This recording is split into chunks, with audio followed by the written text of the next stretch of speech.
Hello friends, welcome back to the channel. ನಾನಿವತ್ತು ನಿಮಗೆ ತೋರಿಸ್ಕೊಡ್ತಾ ಇದ್ದೀನಿ ಡ್ರೈ ಫ್ರೂಟ್ಸ್ ಲಡ್ಡು ಹೇಗೆ ಮಾಡೋದಂತ. 50 ಗ್ರಾಮಷ್ಟು ಪಿಸ್ತಾನ ಈ ಥರ ಸಿಪ್ಪೆ ಬಿಡಿಸ್ಕೊಂಡು ಇಟ್ಕೊಂಡಿದ್ದೀನಿ. ಮತ್ತು 200 ಗ್ರಾಮಷ್ಟು ಖರ್ಜೂರನ ಒಳಗಡೆ ಇರೋ ಬೀಜನೆಲ್ಲ ತೆಗೆದುಬಿಟ್ಟು ಈ ಥರ ಇಟ್ಕೊಂಡಿದ್ದೀನಿ. 100 ಗ್ರಾಮಷ್ಟು ವಾಲ್ನಟ್ಸ್ನ ಈ ಥರ ಚಿಕ್ಕದಾಗಿ ಪೀಸ್ ಮಾಡಿ ಇಟ್ಕೊಂಡಿದ್ದೀನಿ. ನೆಕ್ಸ್ಟ್ ಒಂದು 150 ಗ್ರಾಮಷ್ಟು ಬಾದಾಮಿನ ತಗೊಂಡು ಈ ಥರ ಲೈಟಾಗಿ ಫ್ರೈ ಮಾಡ್ಕೋಬೇಕು. ಮಕ್ಕಳ ತೂಕ ಹೆಚ್ಚಿಸಲು ಒಂದು ಒಳ್ಳೆ ಡ್ರೈ ಫ್ರೂಟ್ ಅಂತಲೇ ಹೇಳ್ಬೋದು ಬಾದಾಮಿ. ಇದು ಎಲ್ಲರೂ ತಿಂದ್ರೂ ಒಳ್ಳೆ ಬೆನಿಫಿಟ್ ಇದೆ ಹೆಲ್ತಿಗೆ.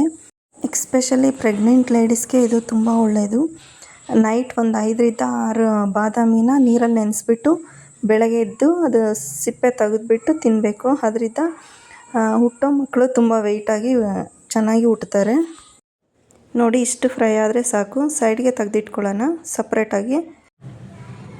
ನೆಕ್ಸ್ಟ್ ಗೋಡಂಬಿನ ಫ್ರೈ ಮಾಡ್ಕೊಳ್ಳೋಣ. ಆಗಿದೆ, ಸಪ್ರೇಟಾಗಿ ತೆಗೆದಿಟ್ಕೋಬೇಕು ಇದನ್ನು. ಮತ್ತು ಪಿಸ್ತಾ ತೊಗೊಳ್ತಿದ್ದೀನಿ. ಪಿಸ್ತಾ ಫ್ರೈ ಮಾಡ್ಕೋಬೇಕು. ಎಲ್ಲನೂ ಫ್ರೈ ಮಾಡಿ ಸಪ್ರೇಟ್ ತೆಗೆದಿಟ್ಕೊಳ್ತಾ ಇದ್ದೀನಿ.